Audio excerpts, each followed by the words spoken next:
I've spent some time on stage in my life, not ever really being really good at it. There were always much better actors and performers than I was. But I've learned some things in watching the real pros perform. So let's talk about how we can do that to improve the quality of our personal performances. And then at the end of all this, I'm going to give you a caveat that I think is an important concept also. So number one, concept. Your first performance of something will never be your best performance of that. We need to face that fact. There's this concept of, I can just wing this. I know this. Well, when you do that, that performance will never be as good as one that is rehearsed. In fact, in many cases, that first performance won't even be adequate. It'll be full of errors. It'll be full of things that you wish you would have done better, wish you would have done differently. So let me bring up a concept that I think is very, very important to recognize here, and that is pros practice. Musicians practice. People who get up on stage and plays practice. Speakers practice. Politicians even practice. Pros practice. And as often as they can, they want to practice in as close to a performance environment as possible. So if you got the ability to say, no, let me try that again, you're not in an almost performance environment. So let's talk about what you should do before you do it for real. And there's a reason why I'm doing this. Over the last couple of weeks, I have watched several people who oftentimes can really nail performances, generate subpar performances, very frankly, because they didn't practice well enough. And they left their best performance on the floor. It didn't happen. So let me take you through the steps that I think are necessary before you get into a real performance situation, whether that real performance situation is a video for your sales letter, if it's a speech on stage, if it's a musical performance, whatever it is, okay? So here's the way I like to think through that process. Number one, it starts by thinking through the whole process. So I've got this idea, I spend time and I think through the outline, everything that's going to go into it. What's the best story to tell? What's the best story arc to take them through? Where are they? Where do they want them to be? What's the process to get them there? That entire process happens in that thinking process. Once I finally start thinking it through clearly and I'm recognizing that now there's something there, that's when I outline it. I pull out, in this case, cards. In other cases, a Word document or some kind of outlining tool, and I outline that process. Then, once I've gotten that outline to as close to perfect as I possibly can, I'm not ready to perform it. No way. Now it's time to rehearse it, to go through it several times, ideally, again, as close to a performance environment as possible. So if it's going to be something I'm going to speak, I'm going to speak it, not just think it through in my mind. Because here's what happens. When we think it through in our minds, it's so clear.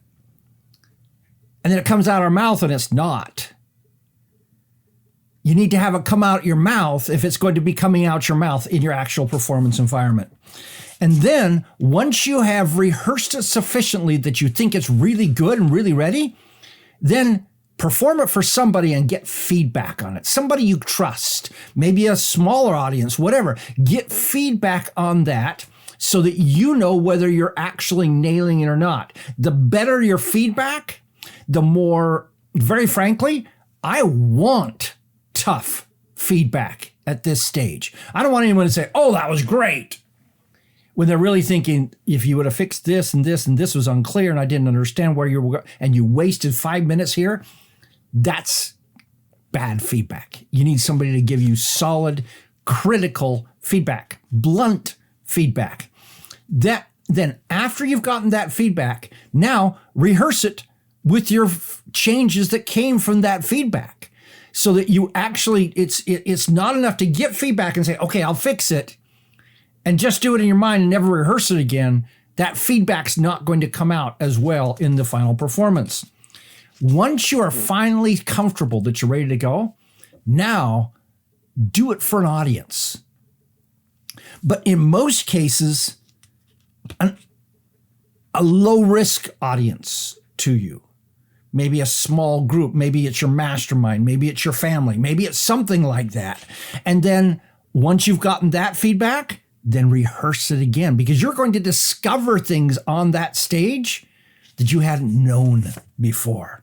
And now we're going to perform it again, this time, again, non-mission critical, but we're getting closer to the real mission. So maybe this is alive, like this one, where you've practiced it, rehearsed it, gotten feedback, rehearsed it again with that feedback, done it for another small audience, rehearsed it again, and now we're ready to come in front of a audience and get some feedback again. And then we're going to rehearse it again so that we're as perfect as possible. And then finally, we're going to nail our real performance. Notice this process. It took time. It took doing it a bunch of repetitions. Why? Because repetition creates value. In the plays that I've been in, we're rehearsing for weeks to months before we ever actually have an audience sitting in the seats. Why is it that we think that we can, it takes months of rehearsing to get something where people are going to pay $10, $20, $100 to sit in the seat to watch that play, yet we think that we can do a video that's going to sell tens or hundreds of thousands or even maybe millions with no rehearsal at all. It's like, how does that work? How is that consistent? Do you think the Beatles walked onto the stage without rehearsing? Do you think that Tom Hanks walks on the stage without rehearsing? Doesn't happen in the real world. Why do we think that we can pull it off when we're not even pros at it? Anytime you say these words, I can wing it, what you basically said is, I'm going to perform less than my best. May I suggest we take I can wing it out of our attitude, out of our mindset, out of our vocabulary. Start rehearsing. Now, let me step back here. I realize that there are a couple of people who heard this and went, oh, then I won't ever do anything. I'll just never perform. The perfectionist in you, the imposter syndrome steps in and says, okay, Don just justified me not doing those things. That's not what Don said. What Don said is, your perfectionism actually is based on a quality of you want it to be really good. And this process of going through these steps helps you to get good. So don't let this scare you off. Let it become the motivation to get on stage and do incredibly well. I remember one time, community production, we were doing The Mouse That Roared. And for various reasons, there were very few rehearsals. For various reasons, not the least of which, one of the leads was drunk as a skunk on the first night out. The play just went totally in the gutter. There was nothing happening in front of a live audience that had all paid $20, $25 a ticket to sit there. In fact, it came to one point where one of the guys walked up to me, and I was a bit player in the whole play. He said, walk on the stage and say something intelligent. Let's see if we can make this play get going back again. So I grabbed a script, started looking through it, and said, okay, we probably ought to be about here right now. And so I walked on and said a couple of lines to try to jerk the play back from going down into nothing back to where it would be. And we finally ended the play 20 minutes later. That's the kind of disaster that happens when you try to go live without rehearsing. Please rehearse. That's how you get good. That's what pros do. Don't wing it. Do it right. What's your thoughts on this? Let me know in the comments. This is Don Crowther saying, just go do this stuff.